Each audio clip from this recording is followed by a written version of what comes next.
Welcome everyone to our first week of our Spain and Portugal 4-week tour. I know a lot of you have been looking forward to this, and I know quite a few people have asked for this, so really glad that we could finally make it happen. We found a consecutive 4-week period for it. We've got some really cool guests tonight to joining us for this week. But starting with the UC team, myself and Mark, of course, our head wine buyers here with us. Evening, Mark. Jane, evening everyone. Thank you for joining us. Perfect. And we have the return of Alistair Cooper over in London, who's our Master of Wine and European Wine consultant. Very happy to have you back, Ali. Hi, good to be back. I haven't been away that long. I did the Chardonnay one, but I think you guys... I know, but I wasn't there. You guys absent. Neither of you were there. So, it's only been a few weeks, but it's good to see you guys again. I'm looking forward to getting stuck into Spain and Portugal in the next 4 weeks. Should be fun. Yes, very exciting. And of course, this evening we do have a couple of special guests as well. We have Clara Davidson here from Bibendum. Good evening, Clara. Hi, thanks for having me. Thanks for being with us. And of course, all the way from Spain, we've got Gregory Perez here joining us, who's the winemaker for our wine number 2, Armentia. Good evening, Gregory. Thanks for joining us. Oh, I think I've got him on mute. You got him on mute. The old trick. There we go. There he is. Good evening, Gregory. Good evening. Good evening. Morning. How are you? Very good. Yes, good evening. Awesome. I'll just pop you back on mute for now, and then we'll hand over to you when we get to wine number 2. Okay. Fabulous. Awesome.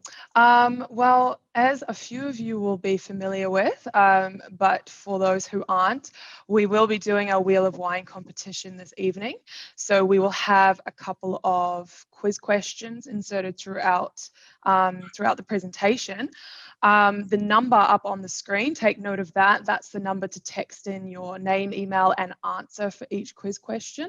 1 entry you get for an incorrect answer. You get 3 entries for a correct answer, so worth entering either way. And then, of course, you go in the draw to win a $50 wine credit. However, for the 4-week tour, we will do a running leaderboard for the 4 weeks. So be sure to get your answers in, and if you get some consistently good scores over the 4 weeks, then we'll have another prize at the end for that winner. So that'll be fun. If you haven't already got the wines poured, I hope everybody has, please do so now. Get those wines poured as we move into the first wine, the white. And don't forget that anytime you want to ask a question, please feel free to type it in the chat box, or we can have you unmute and ask your question to our experts. But without further ado, I'm going to hand over to Ali to get us kick-started on an intro to Spanish wine. Cool. Great. So I think we've obviously got a 4-week course, haven't we, Jane? So we're doing Spain. I think Spain is the first 3 weeks, and then we've got Portugal, I think, has got its own little session at the end on the 4th. So seeing as this is the first session for Spain, I'll give a little bit of a history on Spanish wine, and I won't go too much into the areas that we're looking at tonight, because I'll leave that to Clara and Gregory to go into, but just I thought it's worth knowing a little bit about the history of Spanish wine as an intro to today. So Spain is a large country, as you probably all know, of tremendous diversity, both geographical and climatic diversity.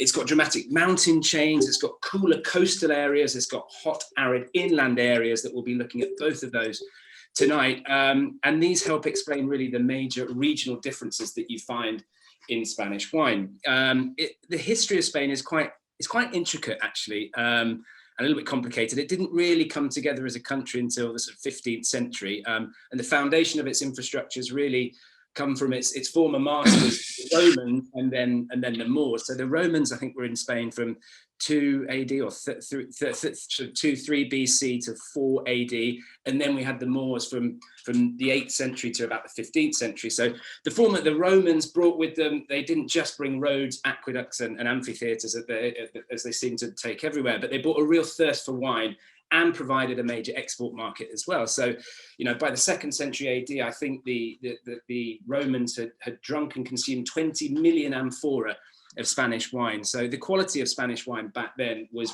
revered. It actually led to the Romans putting what's called planting restrictions on the Spanish, because to protect their domestic producers. But the Moors came next, and actually the Moors were pretty tolerant and liberal despite the Quran, and they respected and tolerated the customs of the Christian population, allowed them to continue to consume and produce wine, which kept the industry ticking over. And after the vanquishing of the Moors, production increased and demand rose in the Spanish colonies. And after Columbus discovered America, the sherry port of San Lucar de Barrameda, which we'll look at, I think, in week 3, became a really important transatlantic trading port. And the sending of the wine to the colonies was big business. So, and then really very little happened, because Spain became isolated from international trade routes. It was very poor for a few centuries. And it wasn't really until the 1870s and the rise of Rioja and the French influence in Rioja, the French wineries were, sort of the Bordeaux mainly, were fleeing from the horrible phylloxera epidemic that we all know about that was happening. And this led to the rise of Rioja in the 1870s, 1880s. But then disaster struck again in Europe. We had the World Wars, Spanish Civil War in Spain, Franco's dictatorship, and the wine industry was really decimated. So it wasn't until probably 1975 and Franco's death that we really saw the rise of the modern Spanish wine industry.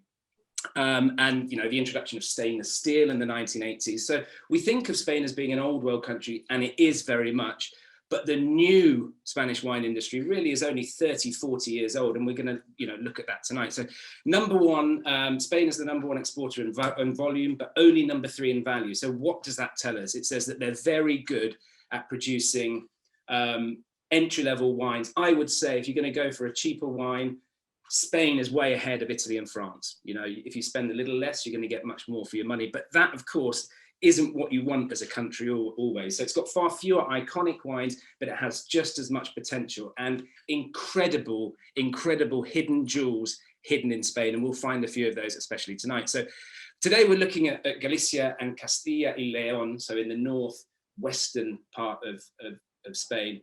And one of the key things that's happened, and we're going to look at these with the first 2 wines, you know, 2 of my favorite grape varieties from Spain, Godello and Mencía. I say Mencía, Gregory will probably say Mencía, because I speak Spanish with a Latin American accent. So it's either Mencía or Mencía, you know, whichever way you want to say it. So these grape varieties and the rise of these old autochthonous varieties, not just in Galicia, we've seen it in Catalonia as well, to a huge degree, and the revival of areas like Priorat, that we'll also be looking at, I think, next week or the week after, has been really important in the resurgence of Spain. And it's one of the most dynamic producing countries, I think, in the world, and one I'd like to see more being drunk in Australia. So I'm going to hand over to Clara now to talk about the first Godello. I couldn't get this, the one over here, but I did manage to get Gregory's Godello. So instead of having the Valdesil, I'm double whamming it with Gregory's Brezzo tonight. So I'm not unhappy with that at all. But Clara, take it away with the first wine.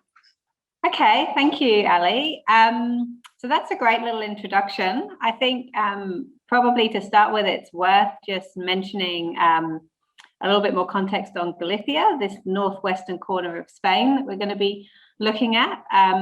So there's a really great map up on the screen now, and someone's handily waving the arrow around. So that area is, thank you, Mark, is the general area of Galicia. It's the northwestern corner, and it is often referred to as Green Spain. It's a really helpful way to remember it, I find. It is literally the greenest part of Spain, whereas there's large parts of Spain that are quite arid. Galicia is where you will find higher rainfall, more greater diurnal range, and by that I mean it can get very hot, but you can also get really nice cool nights. And that extra kind of water in the atmosphere allows that northwestern corner of Spain to really produce some of the freshest, most elegant, probably if we think about, you know, our kind of stereotypical view of Spanish wines, probably some of the least Spanish wines that we see in the market today. We're going to look at two producers. Greg can obviously take you through Mengoba, which is a really interesting producer because they sit right on the border of Castilla and Leon, which is generally a little bit warmer, but also Galicia. So Greg can explain to you a bit more about that. But the first producer we're going to be looking at is Valdesil. Now they're in Valdeorras, which is a really tiny little region on the north bank of the River Sil.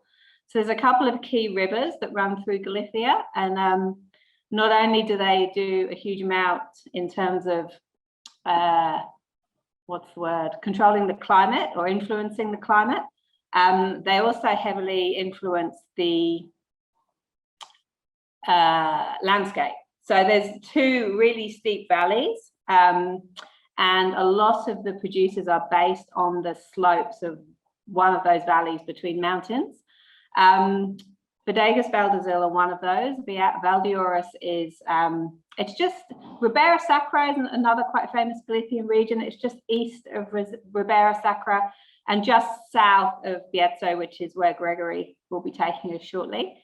I guess one of the most interesting things when you look at Valdesil as a region, I don't know if we've got any pictures tonight, but they have the most spectacularly steep vineyards. And in terms of soil composition, there's a huge amount of slate in the area.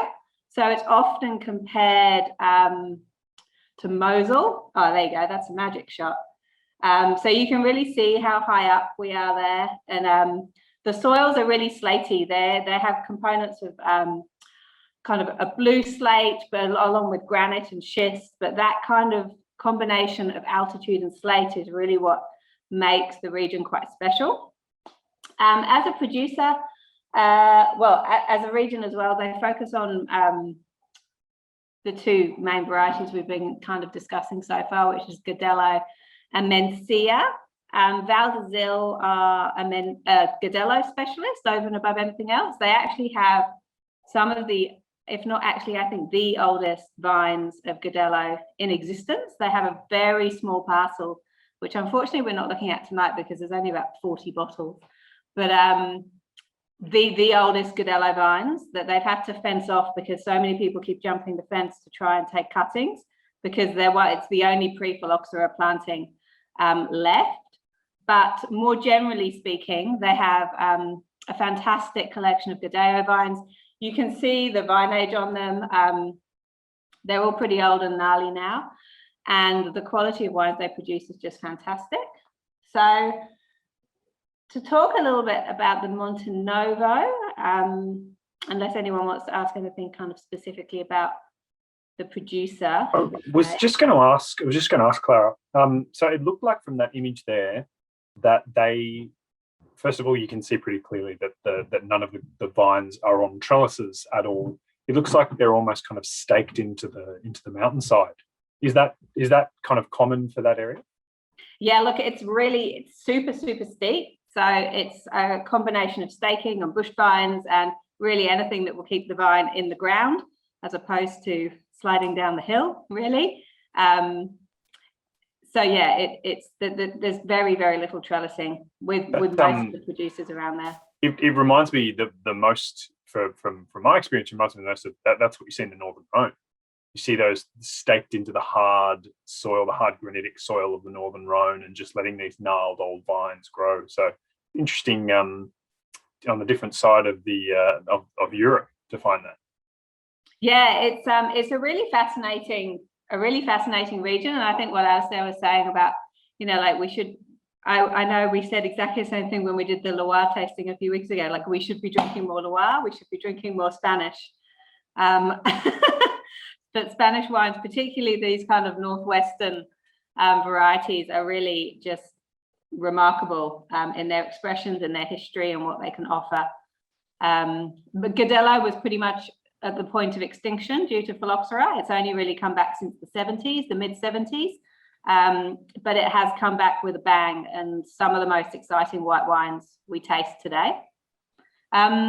the Montenovo is the introduction to the Val d'Azil range. So Montenovo Blanco 2019 is the one we're looking at this evening. It is a combination of vineyards from around the estate. They own all their own vineyards, I should add as well. So the fruit is all estate fruit. It's made very cleanly and simply using stainless and some concrete. They do make a cuvee up, which is called sobre lias, which means on lees. This particular wine doesn't have any lees work, but I think what you'll see is just a really pure, vibrant, very mineral expression of what Godello can do. Godello can be a little bit like Chardonnay in that it's very good at picking up terroir and winemaking, and you can really, it can be really quite transparent in that sense. But I think in this case, you really see the slate, the altitude, the purity. Absolutely. I was going to say exactly what you said, Clara, that this tastes like something we should be drinking more of over here for our climate and for our lifestyle. It's really refreshing. You can definitely taste that altitude and that freshness that's come from it. So just a quick question we've got in the chat box from Peter he's asking about the rules of water usage as it exists in France. Is it similar in Spain? So I think you're talking about irrigation. And I'd imagine from my studies, it's completely illegal across pretty much all of Spain. Is that about right? Look, I might actually just get Greg to answer that because I couldn't tell you, I'm afraid. Greg, do you mind if we take you off mute and we can ask you the question about irrigation, if that's possible? So here in Spain, depending of the areas, it's allowed or forbidden. For example, in Rioja, it's allowed, and Ribera del Duero, it's allowed to irrigate. But here in Bierzo and Galicia, it's forbidden to irrigate. We only can give water to the vineyard the first 3 years before the production, only to grow up the vine. Awesome. And the region is it's not easy to irrigate because we are in the mountains, so with the soil, it's impossible to irrigate. We have to make it by hand, and it's very difficult to irrigate. Yeah, I can just imagine you walking around with a big, like a watering can, trying to water each of your vines. As Clara was saying, this area is known as Green Spain, and as opposed to kind of central Spain and Castilla y León and the Cantabrian Cordilleras, it is much higher rainfall from this area. Yeah. So it does have much more natural irrigation that occurs in this area, as opposed to somewhere like Rioja or La Mancha, the plains of La Mancha. Absolutely. So hopefully that answers your question there, Peter. And then Clara, back to you. Anything else we wanted to speak about on this one? Look, I don't think so specifically. Obviously, if anyone's got any questions, really happy to answer them. I'm keen to open up to the floor and see what everyone's thinking about tasting this wine, and if they have any questions, of course, for Clara. And if no one puts their hand up, I'm going to have to pick on you. So I just put in my 2 cents first of all while you guys are preparing all your notes. I'm sure. I love that analogy you put there with Chardonnay. A lot of people think of this area for Albarino, and we did have the choice to show an Albarino tonight in this position, but we decided that Godello was probably a more interesting grape variety and something that maybe no one had really tried before. So hopefully this fits it. And to be brutally honest, I haven't tried that much Godello myself. So it's really interesting for me to see that. And I see that line of acid that it kind of tastes slightly like it's got slightly thicker skins. It's got a little bit of that skin texturality to it. And that slatiness from the region. So speaking of the region. So I love that Chardonnay of Spain line. It's good. I think, and I'm going to add to that if I can, because I think I totally agree with you. And there is certainly what Godello has is this structure of Chardonnay, but I'm going to throw in a couple more grape varieties that it reminds me of as well. And Chenin Blanc is another one, but the one that people might not think of is Muscadet, so Melon de Bourgogne, because this is a grape variety that I think Clara said this doesn't have any lees work, but this is a grape variety that does exceptionally well with a bit of lees contact. It has the structure of Chardonnay, it has still this acidity, and it is this minerality, this flintiness, this slatiness that comes with Godello. It's a great variety that is superb. I mean, it was almost extinct in the 1970s, and it was brought back, from extinction. It's called Gouveio in Portugal as well, where you find it in the sort of Vinha Verde area. And I think it's I think it's a wonderful grape variety. I don't know how many hectares are planted. I think there's probably only about 1,200 to 1,300 hectares in the whole of Spain, but that came from almost the base of nothing in the 70s. So it's great to see, when we look at the autochthonous things, and the same story, and as I'm sure Gregory would tell us with Mencia, very, very similar story there. It's a beautiful grape variety. And going back to the rainfall, there's more rainfall in Galicia and Rias Baixas than there is in Scotland, believe it or not, annually. There you go.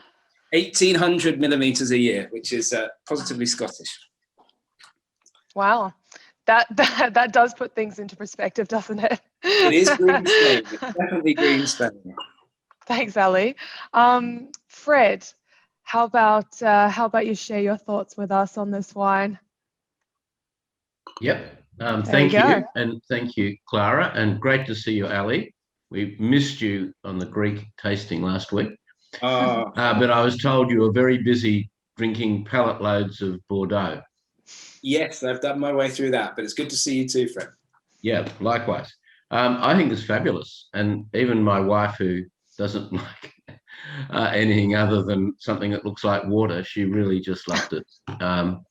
And it's minerally. It's now I take it, Clara, that you wouldn't keep this. You would need to drink it in the first few years, or does it keep well? As you go up through the Val d'Azil wines, the Sobrelias, which is the next tier up, which is where you start to see some lees work. That certainly I've seen with 5 or 6 years, and it is in a great spot. And then they also have a couple of top end wines, one called Pesa de Portea and one called Pedrosos. Pedrosos is the wine I was talking about, where it comes from this incredibly old plot of pre-phylloxera vines. That is built for aging. So that will age like a Grand Cru Chablis will age. But I'd say at this Montenegro level, within 5 years would probably be my recommended window. And it is priced accordingly to that, so which makes sense. And is there any work on using Stelvin rather than cork? That's, Fred, you've touched on a very a very sore spot there. I mean, from my experience of Spanish wines, just to give you a quick insight, I think the French will take up screw caps before the Spaniards will. Okay. It is actually, as a self-professed cork dork, I would encourage you all, if you've got your bottles in front of you, to have a look at there are 3 different types of corks we're looking at in the 3 different wines we've got. We've got in the De La Granja, we've got a full real cork. In the Val d'Azil, the wine we're drinking now, the white, it's a conglomerate cork, and actually the Brez or the Mencia in the middle is actually a blend of both. It's conglomerate with 2 pieces of real cork on the ends. So for all you cork dorks out there, I think you're the only one, Mark, to be honest. Might just be me. Yeah, I think you might be right on that, Clara. Because you are closer to Portugal in Spain, exactly. Does that mean you've got more chance of getting good cork? Exactly. Yeah, that's what I was going to say, Fred. You're absolutely right. That's we've got to remember how close they are to Portugal, and of course, I think the Portuguese would probably be top of the list of never wanted to convert to Stelvin. Closely followed by Spain. I think you're right, but yeah, that is, and they do, and we know what's happened in Australia. The closer you are to home, the better relationship you have. The likelihood is you're going to get better corks. Australia. We know what happened in Australia. They got sent all those nasty corks, and of course it led to the reaction of Stelvin. But yeah, really good point, Fred. That's exactly why. The one thing to remember as well, Fred, is Portugal, yes, their neighbour, is the #1 producer of corks in the world. Guess who's #2? It's Spain. So there is a decided interest in that staying that way. So Fabulous. Thank you. Well, just conscious of time, we might move on to our quiz question number 1. If anyone else has any other questions for Clara, she'll be here talking about the third wine. So feel free to pose those to her then. But as for the quiz question, it's up on screen now. Get your phones out. We've got a good one here. Christopher Columbus was a famous Spanish explorer. Where was he born? So answer 1, Barcelona, Spain. Answer 2, Genoa, Italy. And answer 3, Marseille, France. We'll give you guys about 60 seconds for that one to get your answers in. And don't forget to put your name in there so I know who's answering the question correctly. I've been very careful to do nothing but port towns here because he was obviously a very good sailor. But yeah, this was something I only found out very recently, that Christopher Columbus, where he was born. Yeah, it's an interesting fact. No hints in there at all. Thanks, Mark. No hints. No hints. It's kind of in the question, really. It is. Awesome. I know. 30 more seconds. Do you know this one, Ali? Yeah, and I did. It's one of those weird facts that stuck with me since I was very young. So yeah, I do know this one. Weirdly, something we're taught at school in England, I guess, maybe because of the proximity to Europe. We're told this pretty. I can see some people changing. Well, one person changing their answer. Who he had another prior engagement, but he's tuned in on Facebook. Can you guess who's trying to change their answer? Not here on screen at the moment. Shout out to Danny. Danny, of course it's Danny, yeah. Awesome. 10 more seconds. Get your answers in. And don't forget, as I mentioned, we're going to have a 4-week running leaderboard here. So important to get your answers in early. There'll be a lovely bottle of Spanish wine at the end of that one for the winner of that. So it's worth being in it. Got to be in it to win it. Exactly. All right. I think I'll have to call that. Mark, do you want to do the honors? Sure. So Christopher Columbus was born in Italy. He was born Italian. He was born in Genoa. So born in Genoa, and then went to Spain, and obviously was responsible for kind of breaking ground in the New World. So yeah, I didn't know that one. So that's news to me. Awesome. Well, without further ado, Gregory, we would love to hand over to you to talk about your Mencia or Mencia. I'm not sure which way is the right way for me. If you'd like to introduce us, that'd be great. Okay, for sure. Thank you to make this event. So Mencia is from Bierzo. It's an autochthone variety from Bierzo, northwest of Spain. We have a lot of soils here. We have soil in the bottom of the valley. We have clay soils, and in the mountain we have some slate soils. So Brezo is a wine made with Mencia and Alicante Boucher, which is the other variety allowed in the Bierzo. I make it with about 30% of whole bunch, and the rest destamped and crushed in stainless steel vats. The fermentation is about 20-25 days, and after that I make an aging with the lees about 3-4 months. Some years I make a little aging in foudre of 5,000 liters for 2-3 months, only to give more roundness to the tannins. And for me, it's important to blend Mencia with Garnacha or white varieties to increase a little bit the acidity of Mencia and to down a little bit the pH to be the wine more fresh. So just to be clear there, Gregory. So Mencia doesn't have naturally high acidity. I had always thought it was quite a high acid grape variety. No, because when I get in Spain in 2001, I'm French, and I live in Spain since 2001. The viticulture changed a lot here in Biaso because usually they sold the grapes to Galicia or make to give or sell the grapes to the cooperative big sellers. And they only want a lot of production. So then the Mencia was had more acidity because of the yield in the vineyard. But now, if you work good the vineyard and let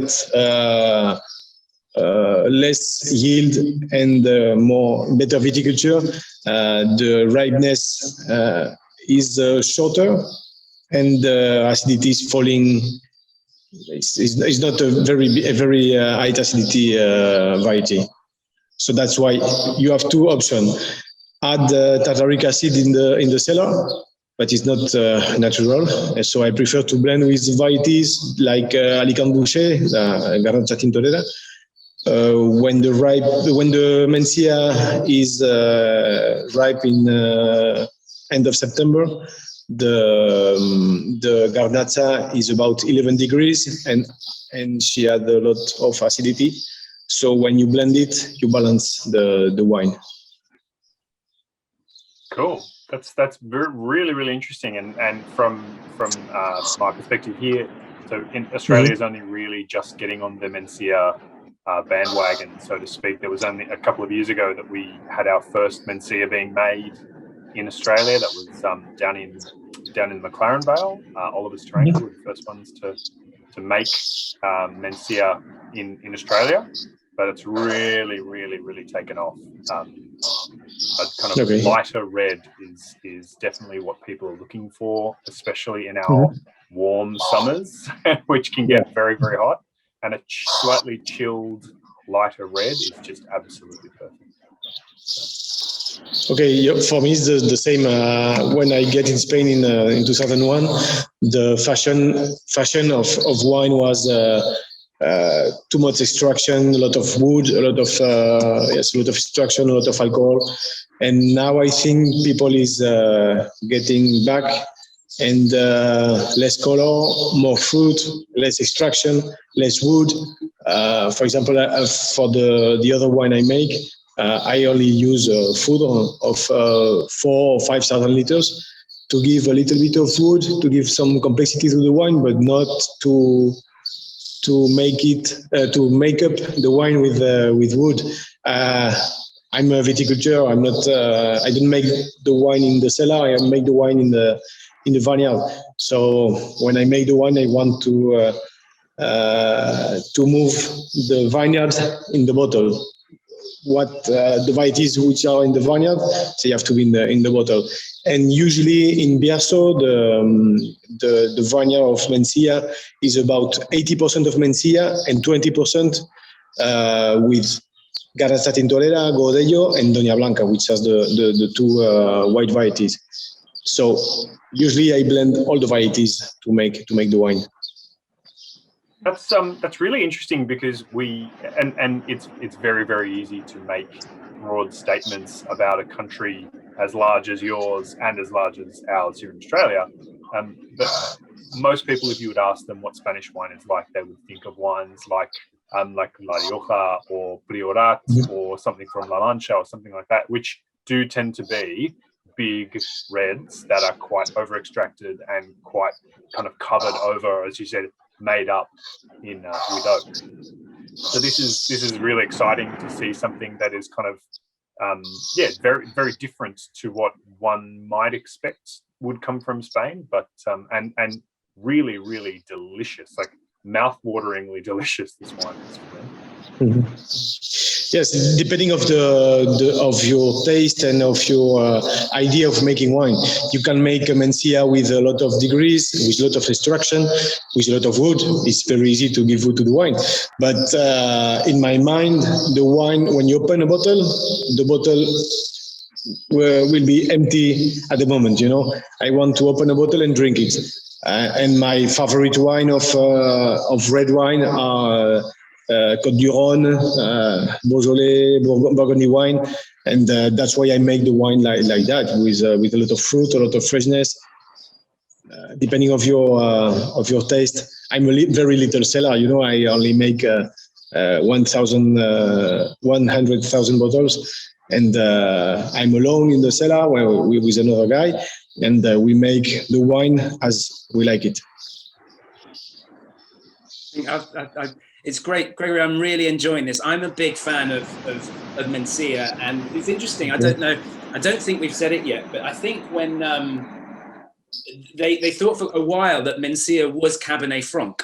This was 30, 40 years. They thought it was. Obviously, it's not. We know it's not now. It's Jaén, from Portugal. It's the same grape variety, but there's similarities in some ways to the Cabernet Franc. So there was a while where they thought it could have been, but we now know it isn't. And I think exactly what you've said. I like the same styles of wine as you. Côte du Rhône, Beaujolais. There's a my and Mencia. I would always put with that because it does have the ability to really express its terroir, incredibly well. You can taste that, again, that minerality, as you can as well with Priorat as well.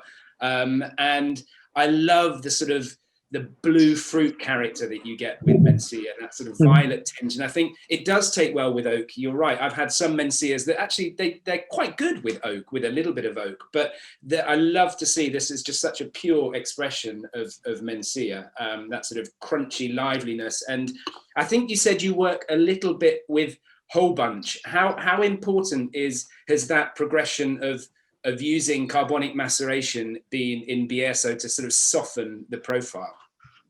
Well, depending of the vintage, depending of the vineyard, depending of the wine I want to make.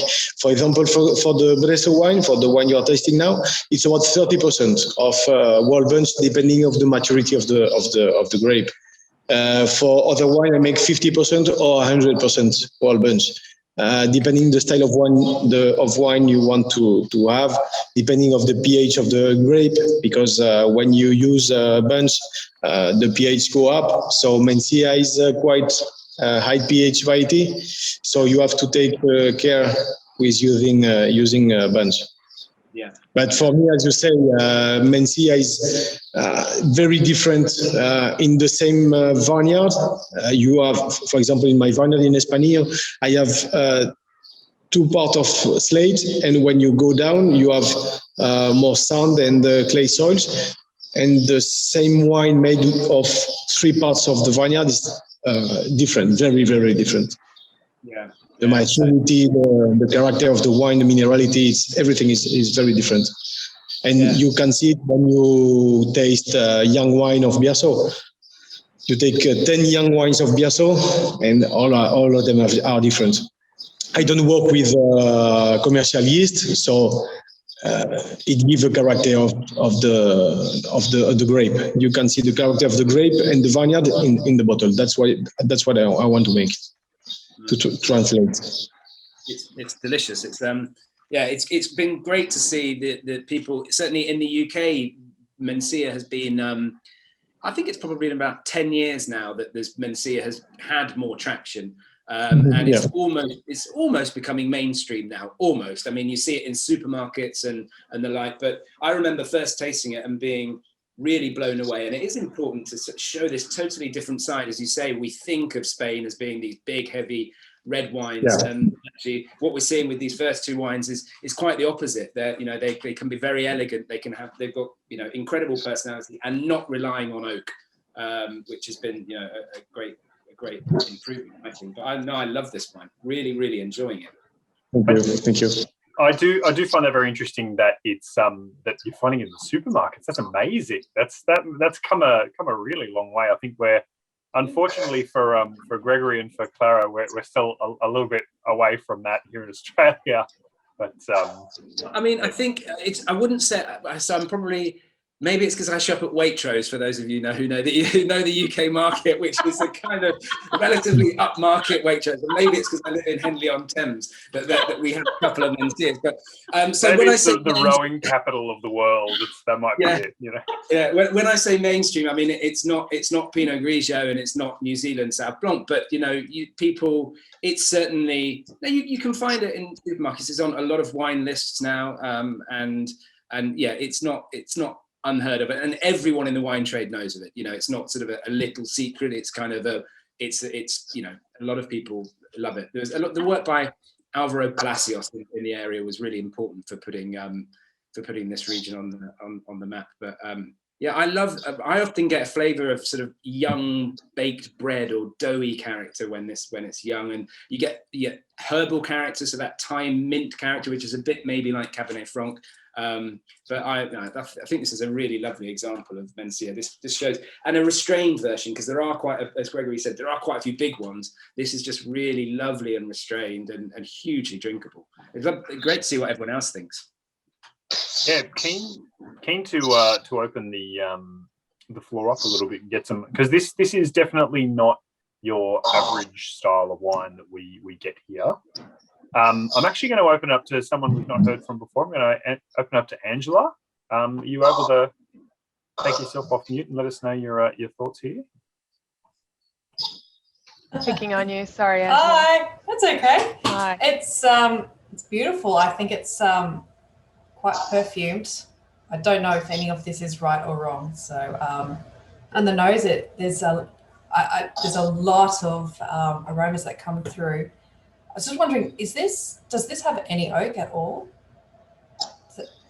This one is only 2019. Is about 2 months in a wood food of 5,000 liters. So it only gives a little bit of complexity and rounded the tannins. Just the idea is not to give wine, to give wooden wine. Yeah, basically zero. Super minimal. It's really nice. It's I'm just going to be an Aussie non-drinker here, and I always thought Mencia was a place, not a varietal. So I really love coming to these classes just to learn a little bit every single week. But I'm enjoying this exactly, and I love it. We learn a lot about Shiraz and Cabernet, so I love that we're trying Gondela and Mencia, and it's actually a great varietal. So. Highly perfumed, awesome. Is beautiful. I'm glad you like it. To be fair, like what Mark was saying, to the Australian palate, this is left field because it's not a Barossa Shiraz served at 30-degree room temperature, and it is honestly though, as we were talking about, it's a wine that suits our climate, and to have a lighter red that can be slightly chilled.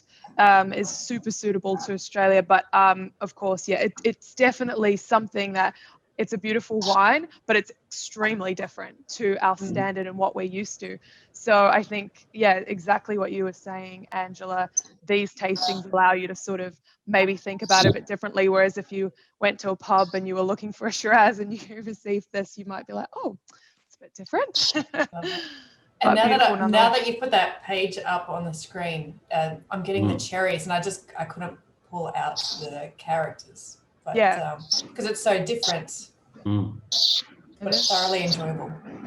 Thanks, Angela. Thanks, Angela. Fred. Sorry for picking on you. It's okay. Can I just ask a quick question? Of course. So I think a lot of the Mencia we've seen historically in Australia, like over the last maybe 5 years or so, that's when we really started to see it.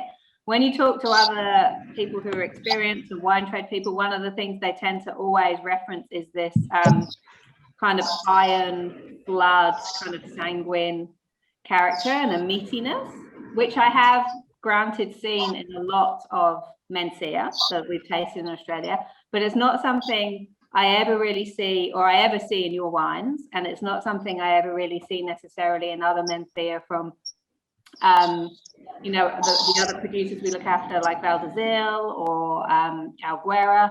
So I'm just wondering, that kind of bloody iron character, why do we see it in some and not others? In my wine, you say? Well, I'm saying we don't see it in your wine, which is what I like about it. But in so many Mencia that you see in the market here, they have this real kind of meaty, kind of blood. Yeah.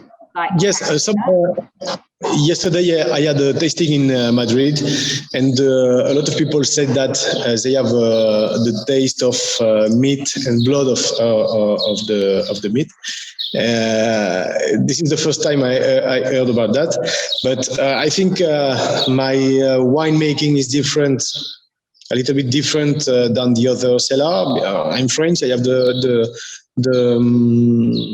the experience of the French vinification, and I think this is the difference. I prefer to work very well the vineyard and less intervention in the cellar.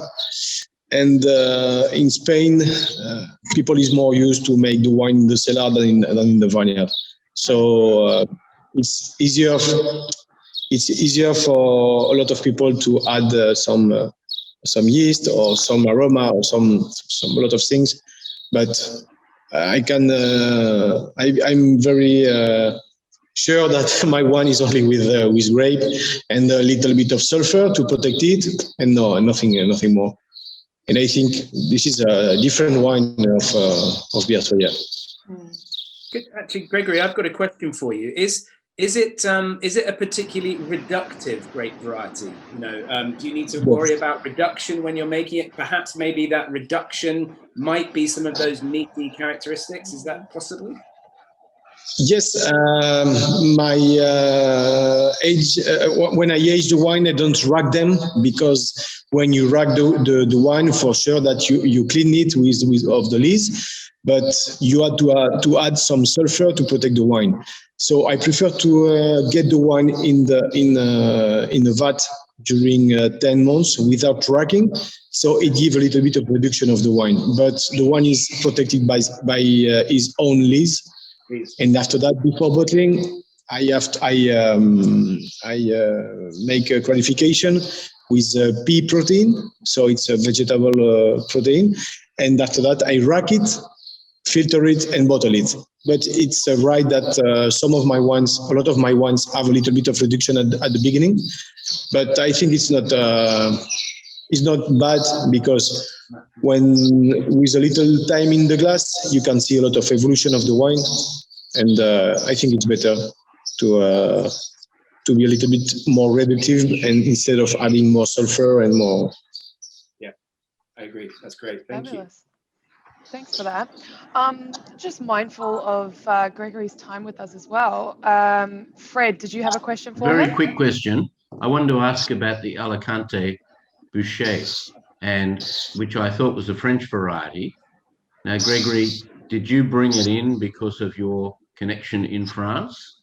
And there aren't too many people doing it in Australia, I don't think. Mark can tell us, but it's really nice. It's almost like a heavier rosé. You chill it. Yes, I'm agree with you. No, Alicante Boucher was in Biassoya. It's a typical variety. Before there was a lot more Alicante Boucher, because the wine sold to Galicia, they wanted a lot of color. So Alicante Boucher gave a lot of color to the wine. But I don't use it for the color. I only use it for the acidity and the tannins have the Alicante. So that's why I blend it. Usually, people engraft the Alicante Boucher to Mencia to have a vineyard of 100% Mencia. But I think that if all people planted the and of Alicante, Godello, and Peña Blanca, there was a reason, the reason of why they planted like that. And I think this is because Mencia have not acidity enough, and they was used to make, like you said, for their own drink. People is used today. There is a little bit dark color. So Alicante Boucher, but I use it for acidity, not for color. important. Oh, Greg, I think we're Thank you losing so you a much. little bit at the end there, but I think that answered Fred's question. Thank you. Sorry, it's just cutting out a little bit. Mark, if you want to move us on one, we might go to quiz question number 2. And if Absolutely. anyone else has any other questions for Gregory, please feel free to type them in, and we can put them to him when he comes back online. We've got his screen frozen at the moment. So yes, he does. Approximately how many different grape varieties are grown in Spain? So we've got 40, 400, or 4,000. Answer 1, 2, or 3. If you can text into the same number as before with your name, email address in there, and your answer, and we can pop you in. Now, just to quickly go back half a step here to answer your question there, Fred. Alicante Boucher is actually has a long history in Australia here.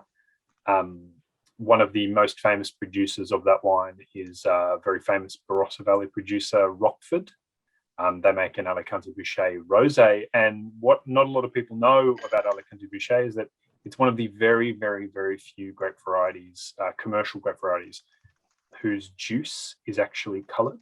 So all grapes, almost all grapes, with the very, very small exception of a few, their juice is totally, totally clear, and you need to have them on skins for a while to give them colour, be that in a rosé or a red. But Alicante Boucher is one of the very rare grape varieties that when you crush it, the juice comes out quite a vibrant red colour, like a cherry red colour. So it does make an excellent rosé. Awesome. Gregory, we got you back there. You cut out at the end there, but I can see you managed to get back up on screen. Does anyone else have any questions for Gregory whilst we have him? We might. I've just realised what time it is as well. Yes. We might have to crack on. So how are we doing with the answers here? We've got a few answers in. Yes, we do. This is a bit of a tricky one. So just hopefully this doesn't sway people too much, but just to remind you, across the water in Italy, they have over 6,000 grape varieties that are native to, well, that they grow in Italy. So this is potentially a bit of a trick question, but all right, 10 more seconds and we'll call it.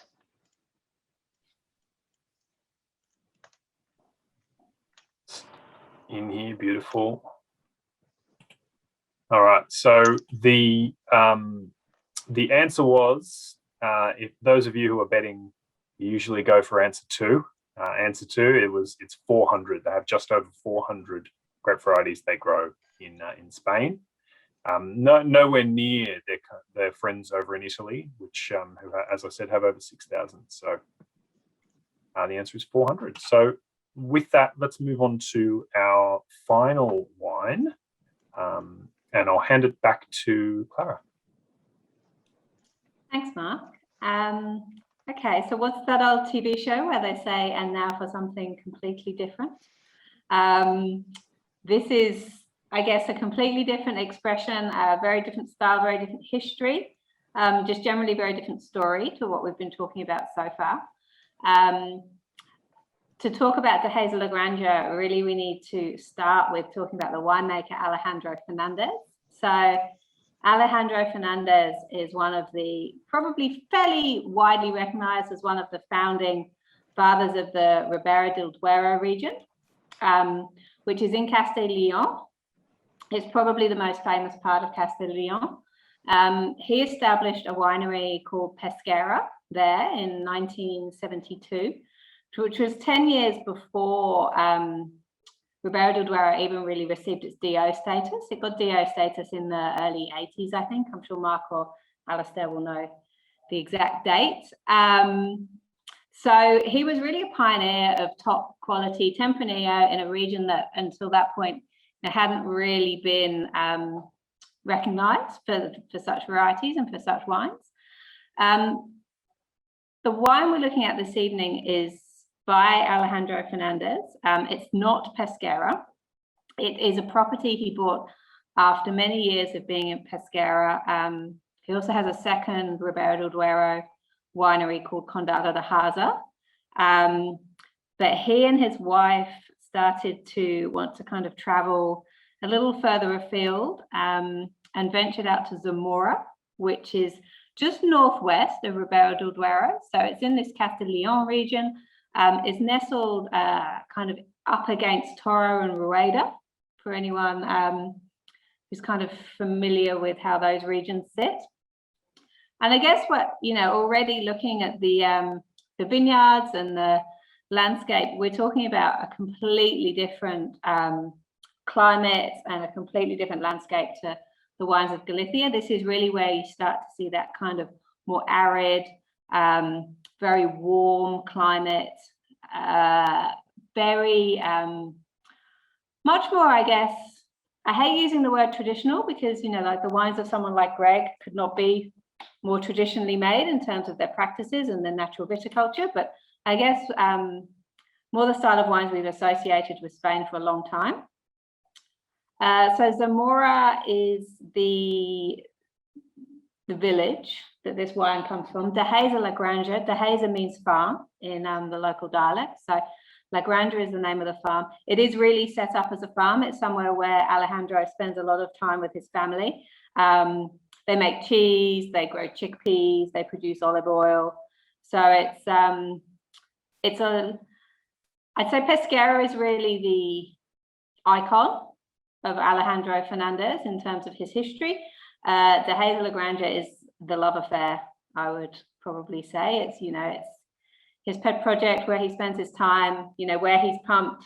He's quite an old man now, but he's got decades of experience, and this is where he's chosen to wind up. So that would probably tell you something about how he feels about the area. The wine itself is 100% Tempranillo. It's 100% old vine and old clone Tempranillo. So by that I mean there's a lot of newer clones now with Tempranillo. This is one of the original Spanish Tempranillo clones that he would have been using for Pesquera back in the 70s. It is it's effectively, because it's Zamora, it has to be labeled Vinos de Tierra. That's the DO level. It doesn't have the same status of DO as Ribera del Duero, but effectively it's made in the same fashion as a Grand Reserva. So 24 months aging in oak, so the opposite end of the oak spectrum to what we've seen so far.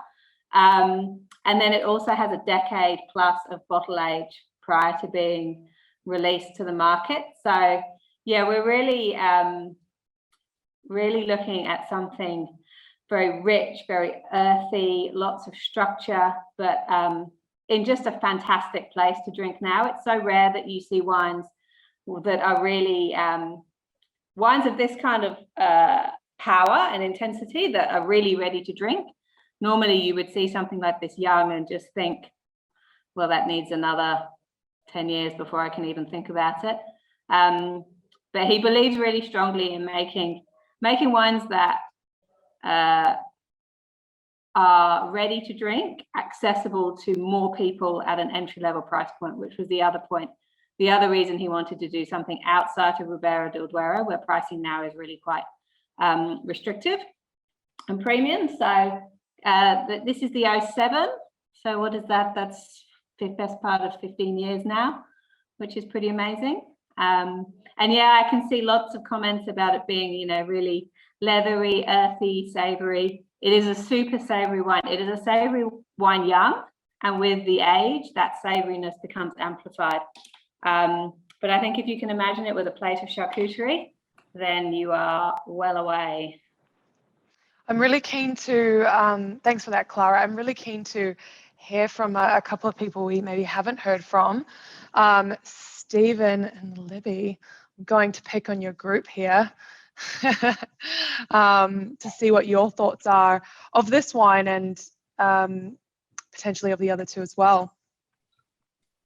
Stephen always looks like he's having such a great I know, right? party every time. Very jealous, just cultivating a lot of jealousy here. Hello. Hello. Jane, I like this wine, as I like the Gordella. I mean, I love that reference about that shabbily finish on the Gordella. I thought that was an excellent wine. And I know there was a lot of raving comments from you more experienced people about the Mencia. I'm still coming to grips with Mencia as a style. Livy and myself spent a fair bit of time in this part of the world walking the Camino. So we had a lot to do with drinking a lot of red and white wine at the end of each day, which was always a lot of fun. And Mencia was one of the grapes we actually did drink a lot of. But my preference is still to the richer, fuller style. I do like this wine, the third wine.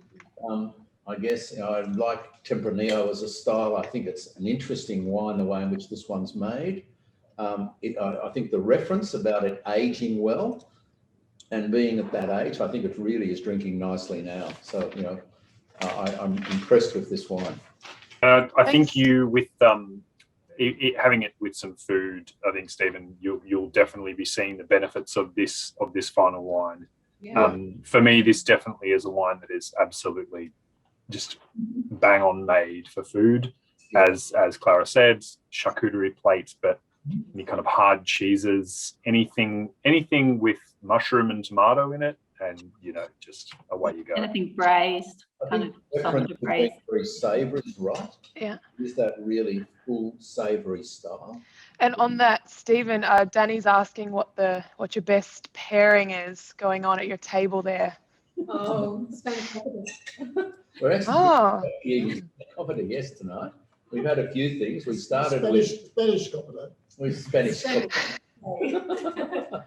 We actually started with some excellent jamón and some superb Spanish cheese, and have made our way into a lovely green salad, and now into the two different types of Spanish cocktail. Very nice. Yeah. Well, thank you so much for your input. Much appreciated. Great. Peter, of course, we also have to pick on you. This is the only place I like being picked on. Good. Well, as long as at least you like it, that's good. I'm aligned with everyone tonight on this. I love this wine. I actually thought I wasn't going to like it because I'm still picking up a funny aroma when I sort of try and sniff the wine. Mm-hmm. There's an awkward taste there that makes me think this isn't going to taste that great. And when I drink it, I love it. It's probably reflecting its age, but a lovely wine. And I've got to say, I suppose I was expecting this one to be a good one. 2007, it was the third in the list, but the surprise for me was the Godello. Just a lovely wine for very young. And the fact that, that's it, you don't have to wait another 10 years or something. And all very good value. So fantastic selection again tonight. Fabulous, Peter. We'll send you your commission later for that one.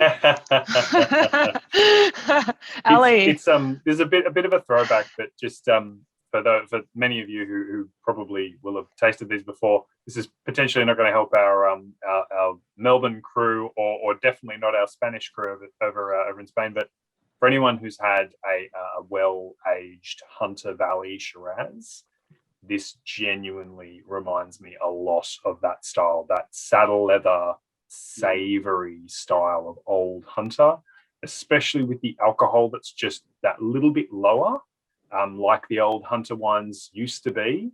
Because this has that beautiful savory note, but the alcohol's not knocked up to 17% as we get in a lot of Australian wines. So yeah, that's my little 2 cents on there. Well, before we move on to the Wheel of Wine draw, Ali, we've got to get your thoughts on this. Well, yeah, I've unfortunately I couldn't get this wine, couldn't get this vintage, and I'm still waiting. I did manage to get the 2009. Well, I didn't because it hasn't arrived yet. I've just had a notification. It's going to arrive in about an hour at my doorstep, so I'll be able to enjoy the 2009. But I've always been a huge fan of Alejandro's wines. Big Pesquera fan. I've still got about 24 bottles of his Condado de Asa and Pesquera wines hidden away in a couple of these. But I'm going to have to, unfortunately, and it sounds like Clara doesn't know this, I'm the bearer of bad news. He sadly passed away last week, aged 88. Oh, So, gosh. yeah, very, very sad. I've met him several times, an amazing, amazing man. But yeah, he passed away just, I think, last week or 10 days ago. But I've always enjoyed this wine, vintages of this I've loved. And I just, everything everyone has said has been spot on. You know, they're big wines. And I think the important thing with this wine is, I think Clara mentioned that this particular clone that they have here, which is called Tinta de Toro, which is a specific clone. It ripens later than other types of Tempranillo, so it's even bigger. You know, this compared to a lot of Rioja, this is a really big star, but as it gets old, it's got those beautiful tobacco, saddle leather, and exactly what Mark said about Hunter Valley Shiraz. I just agree with everything that you've all said. So I'll enjoy it tonight and report back when I get my 2000. We'll wait for your notes, Ali, We'll and get we'll your notes, distribute them appropriately. Raise a glass to Alejandro, because he really, truly was a wonderful, wonderful man and a wonderful winemaker. He actually came to Australia when he was in his, late 70s, not maybe 7 or 8 years ago. He came. We did our first, big push on the Spanish portfolio, and he came with a translator, and it was pretty amazing. Like, amazing to meet him, but remarkable for someone of that age, to jump on a plane and come to this completely unknown market to talk to people about his wines. It was really remarkable. And remarkably good value wines, all of them. Pesquera, I've always said I've been a big fan for 15 years or so, and the Crianza Pesquera is a great value for money. You got superb value for money wines, really classy wines. So I'll enjoy it tonight when it arrives. Oh. All right. Well, thank you so much for that, Ali and Clara. Of course, we had a great time with Gregory here. He cut out a little bit at the end there, but we will just go to the draw of the Wheel of Wine, what everyone's here for, of course. So I'm going to spin that wheel, and we'll see who's got the first week of the $50 voucher. And I'll be very interested to see the leaderboard here. How many right questions we've got here? Oh, Fred! Yeah, Fred, very nice. Fred, unmute and do a toast, please. Here's Fred. Oh, we've got you on mute, Fred. Oh, there we go. I've got you. Thank you very much. And a particular toast to Alejandro. Cheers. Which means I've got to buy some now. Cheers. Yes, you do. Thank you. Awesome. Fred, I'll be in touch with you for that. I'm sure you will. But of course, even though you won tonight, your points are still in the running for the end of the 4-week leaderboard. So those results will be up next week, of course. Awesome. Well, look, I feel like we've all had a really good night. If anyone has any other questions, please feel free to submit them to us. On screen, we do have the info on how to buy those 3 wines that we did taste tonight. And of course, feel free to send in a text to the same number and we'll get it sorted for you. Now, upcoming, we do have some upcoming events coming up soon. We've got our North Italy and South Italy a couple weeks apart there in July. And then we are exploring some Spanish whites because it's Albarino Day coming up in August. So, of course, appropriate theme for that. And then we do have some in-person ones as well. So up on screen there, we've got Torbreck coming up next week. That'll be really cool for the recent launch of Laird and the upcoming launch of Runrig and Les Amis. And then we've got our Grand Cru Chardonnays coming up there for September. Grand Cru Shiraz is in July, but we are almost fully booked for that. And then, of course, Tour de Riesling in October. But that's it from us tonight. Does anyone have any other questions or comments at all? Clara, thank you so much. Appreciate your time here. A pleasure. Thank you. Just wanted to say thanks. Yeah, thank you for Clara. Your information was awesome. That was really, really good. And it was just so good to start us off really running at a good pace, because we've really tried some very different wines that I think a lot of people have never really experienced before. And I feel like that's the topic we want to really run with Spain, because it's just this uncovered gem. The first thing Ali said, those undiscovered gems. For anyone who really loved the Val d'Azil wine, just let Jane know we've got a little, video. It's kind of 5 or 10 minutes long from Eduardo, who is the owner and winemaker at Val d'Azil. He's a fascinating guy. We didn't play it tonight because it requires a little bit of close attention to pick up the Spanish accent. But if you really love those wines, we can send you the link to the video. It's a great, he's really interesting, shows you all great vineyard shots, and he's got all the different types of soil, a heap of rocks to wave at the camera, and very cool for the soils on there as well. Yeah, absolutely.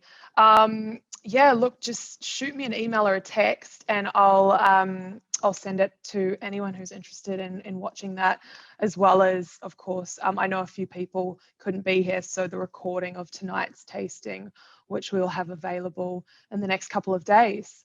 But of course, Ali, thank you so much. Really good to have you back. I know you haven't been gone that long, but for me, it feels like a long time.